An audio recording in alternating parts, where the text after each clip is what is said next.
KYOT. Coyote. Moon Fright. Hi there, and welcome. As much as I enjoy showcasing mods for video games, I've also had a knack for creating my own thriller narratives. And while I've done that in the past on my channel, I want to resurface writing stories. Tonight I bring you Ocean to Ocean Hotel. And I want to ask you something. Is it worse to stay in a room that you know is haunted, or stay in the room right next door, where every little sound is something you cannot get immediate eyes on? Also, are hotels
Hey, what's going on? David wants to do 80. No, I can't listen, believe listen, that we no, just gonna... it should be $50 a night. Maybe $55 for the suite a night, but we need to bring people in. We have to give them a reason to stay here and not at other places, not at the Marriott. The Hilton? Or the Hilton. Whatever is down the street. Yeah. Bring them in here. Do not let them look anywhere else. Yeah, well, I also got Casey on the line here. We're a three-way Yeah, thing. okay. All right. Hey, Casey, what's up? Hello. Look, if David really charges 80 a night for Ocean to Ocean, that place is gonna fall, and it's gonna No, fall I know. He's not deep. going to charge it 80 a night. He wants to treat it like his golf course resort there on Camelback. This is Yuma we're talking about. People are passing through, and they don't know about this place either. We need to start small. 50 right now. Yeah, 50 or 55, that all works well to me. I'll even sell for 60 a night. 60 a night is a better price tag than that Barracudas. Okay, let's go with 50. We're going with 50 and not $8 more. Yeah, I agree. Yeah, I agree. Hey, can you contact your friend there that works as the front desk concierge? Yeah, he called me a few hours ago about the place being haunted and ghost shit. Okay, yeah, I'll give James a call right now. All right, 50. Do not let David talk us in to anything else. Stand firm. Got it? Yeah, Cool. Standing firm. Of course, thank you. Well, I have a few options on how I can start my weekend. I can call James now, or go to the local hotel me and my friends have invested in, and speak with James in person. He'd probably appreciate that more. Or I can just ignore it all and go right home. I headed to Main Street. I want to take in Ocean to Ocean Hotel's atmosphere and speak with James in person.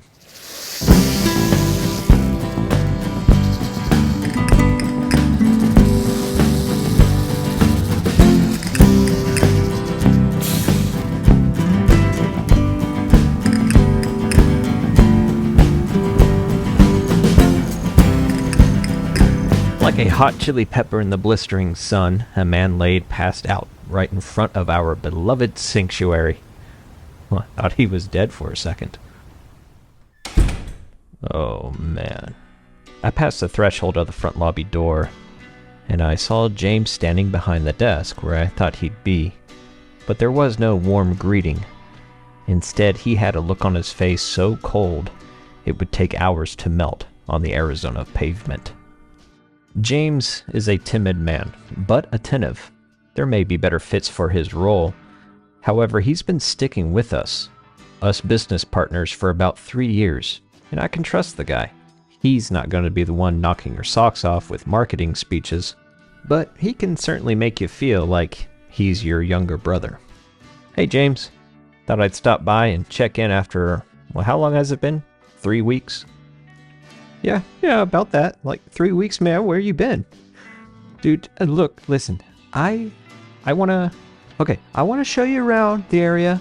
I made a few changes. We had a band in the ballroom, but let me see. I need to tell you something. Please listen to me. I think we should go into the bar. Okay, if somebody comes by, I'll be able to hear them. I can go over there and greet them, but I'd like to speak with you about something.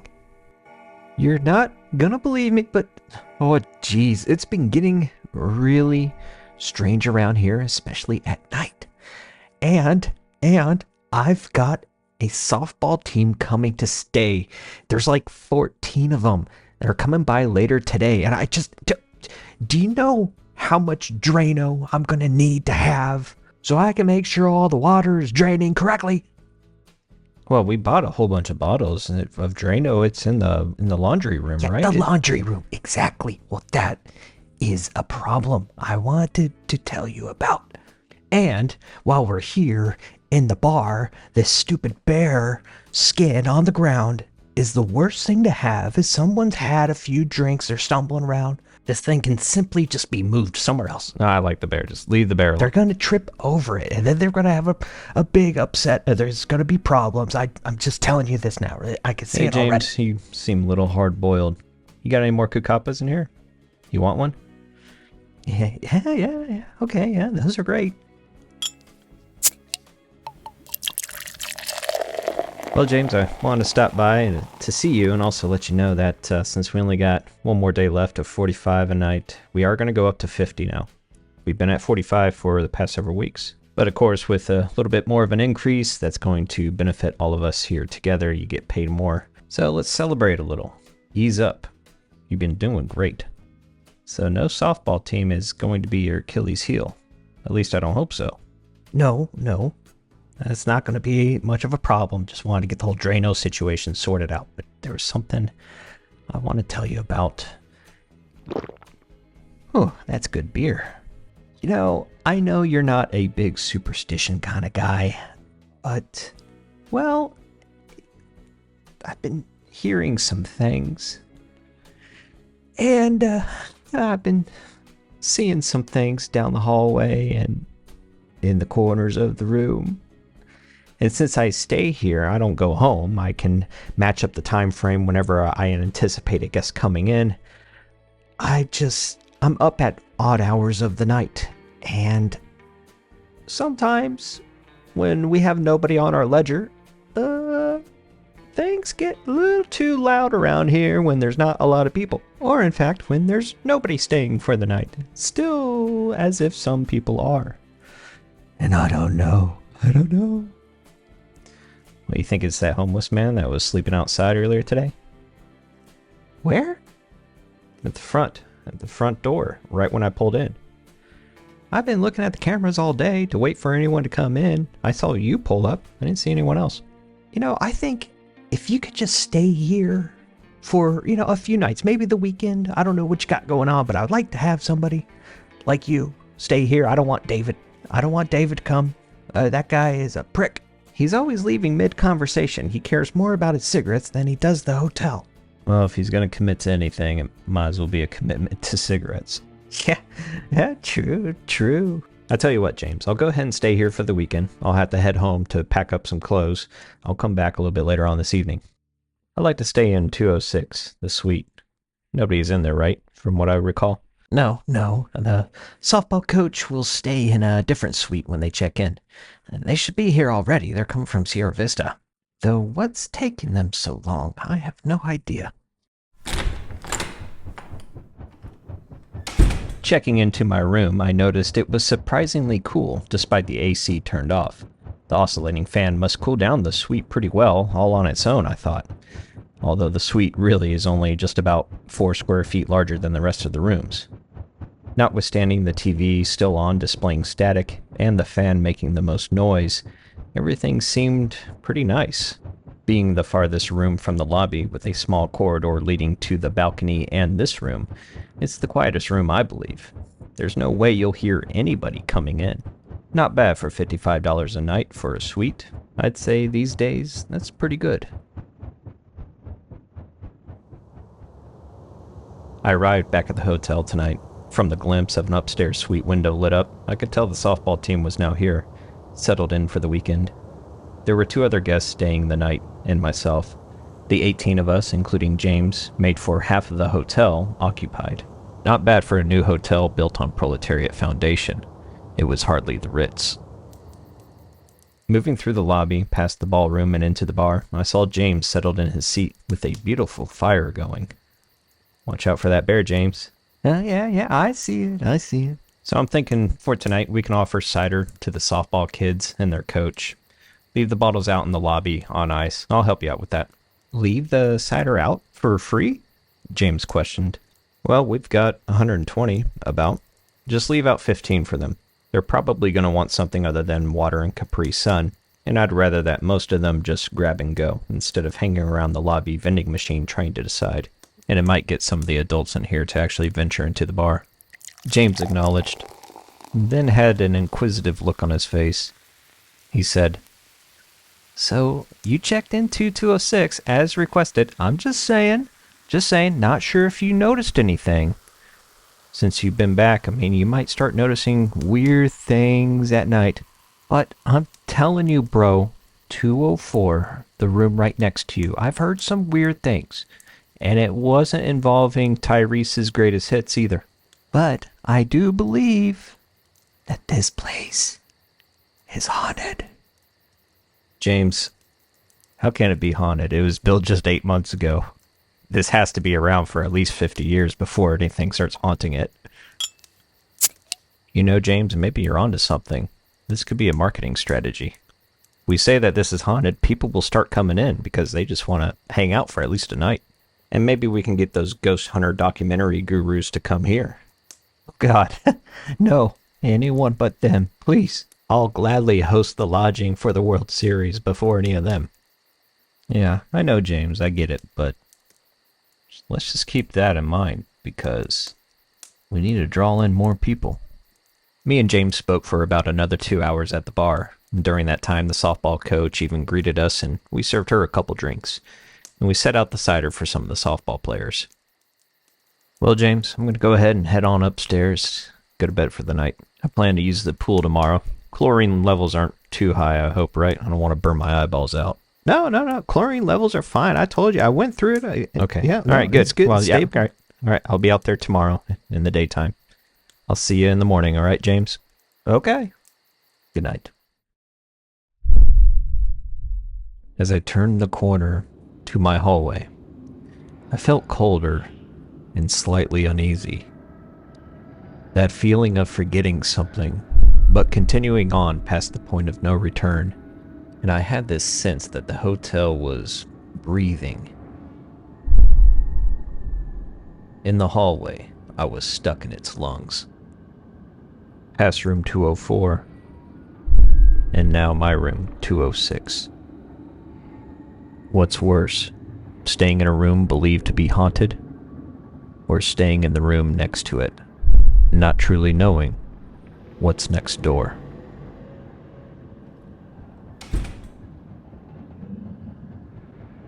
Entering my room, I noticed the TV was back on, and still displaying static. I know I turned it off before I left earlier today. Maybe the ghosts were watching TV. Come on out. We can watch Adult Swim together. I unpacked my bags, hung up my clothes, and settled in for the night. And James was right. There is something strange about this place.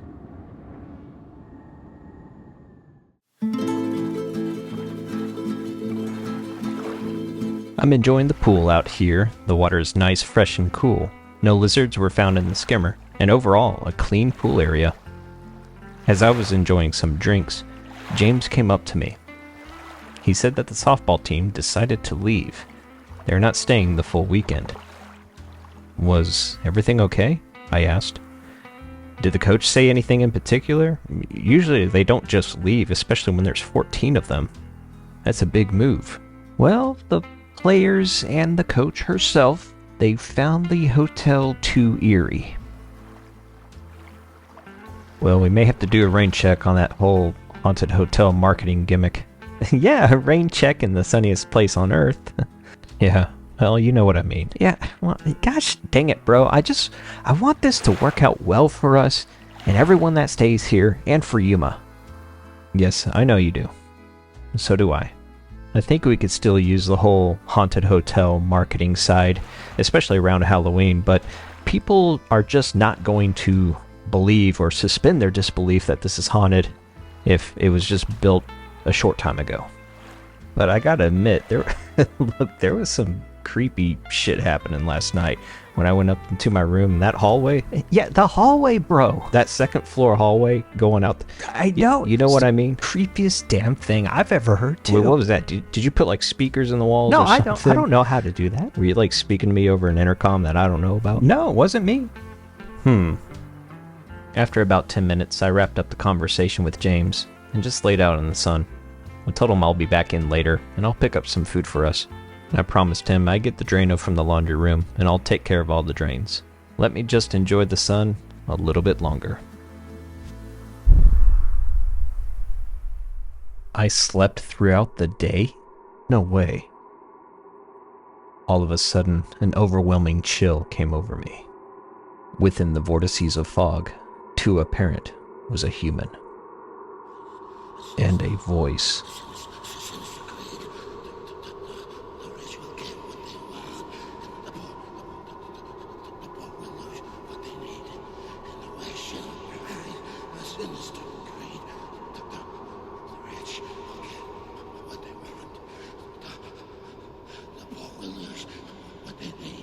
In the West shall rise a sinister creed, a sinister creed, a sinister creed. The rich will get what they want, the poor will lose what they need.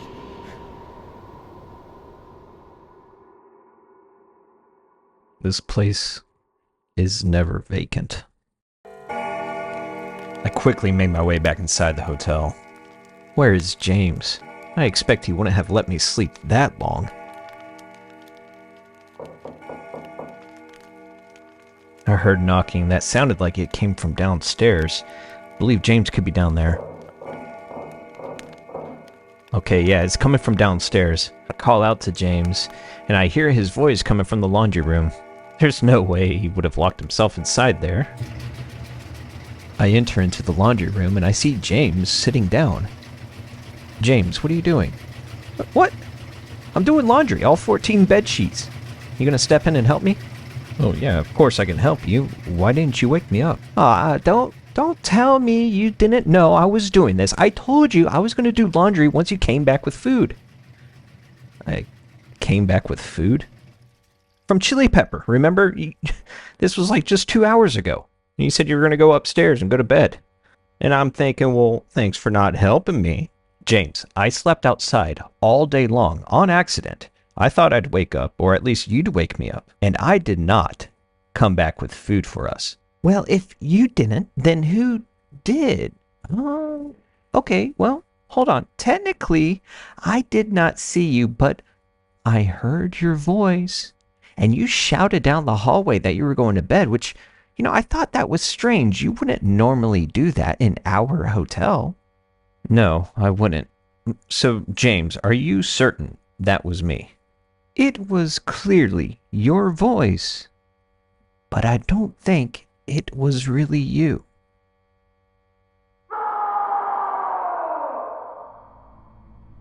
James, all right, we may have to call 911. I'm going to go upstairs, see what's going on. I quickly ran towards the lobby, checking the entrance, then the ballroom, and then the bar. Nobody was in sight. That yell may have come from upstairs. I make my way upstairs and turn the corner of the hall. I could not believe what I was seeing to be real.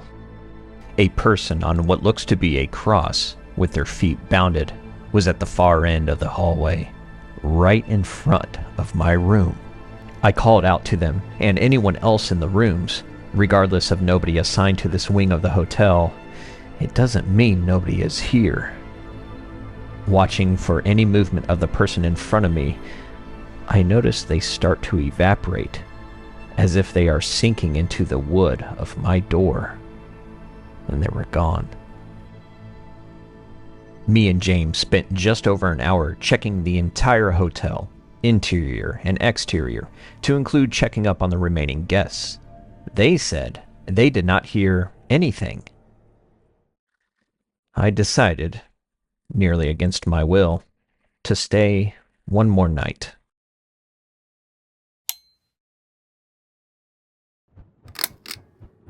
Inside my room, a figure emerged near my door.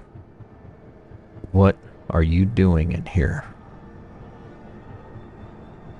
My presence is not the burden, for I have roamed the West for centuries. You merely exist in short time. Who are you? My name you will never speak. My blood generation still echoes my name. I will continue to exist on the other side until I am forgotten. You choose to be here? In this hotel specifically? You chose this place.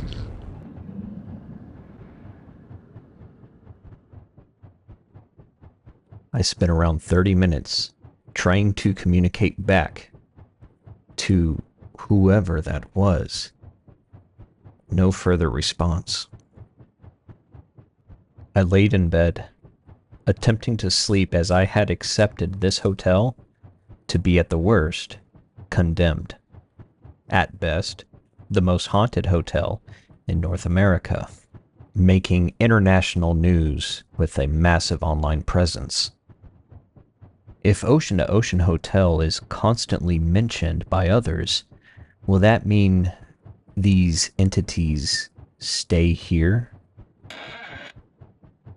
I heard my door slightly open. It closed, and I just remained still. Could that be one of them? I thought to myself, should I ask them to come in and ask them to announce themselves? I just had a feeling it was not James checking up on me, but rather an entity preserved through memory. And should I feel ashamed of exploiting this place for profit? Could I sleep in this terrifying place?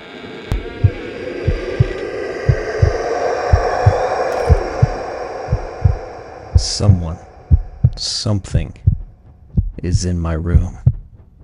I don't dare to turn over and look. Their shadow feels like a weighted blanket holding me down, 1,000 pounds. I let myself sink further into the mattress. For all I believed, this could be how my life ends.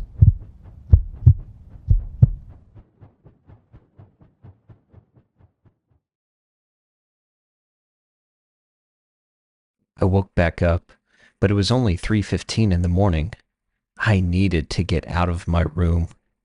So I went to the front, and I found James sitting at a table in the ballroom. James appeared more concerned about how I felt about this place. James having been the caretaker all this time, he seems to have accepted this place for what it is, and its seemingly eternal occupants. I wonder, do these entities or ghosts want to be around living people? James chimed in. Well, the guitar player, Will Downing, that we have play here on occasions, He speaks about his great-grandfather who was locked up in the territorial prison. Apparently his great-grandfather would play in the prison band. He says he dresses just like he did back in the day. A black cowboy hat, black boots. I responded to James. Okay, now that makes sense. However, I did not tell James what I saw in my room. Instead, I continued. I believe we need to let people know. Ocean to Ocean is a haunted hotel. Let's put it in the brochure and on our website. And let's make sure we come up with a talk track when people inquire about staying here. Now, with that said, I've heard of data centers. Is this hotel housing memories? I was not superstitious. Now, I can't even stay one night in this hotel. I left, and James stayed. I just wish James decided to go home at least for one night. If you decide to stay at Ocean to Ocean Hotel, be warned. Your room is already occupied.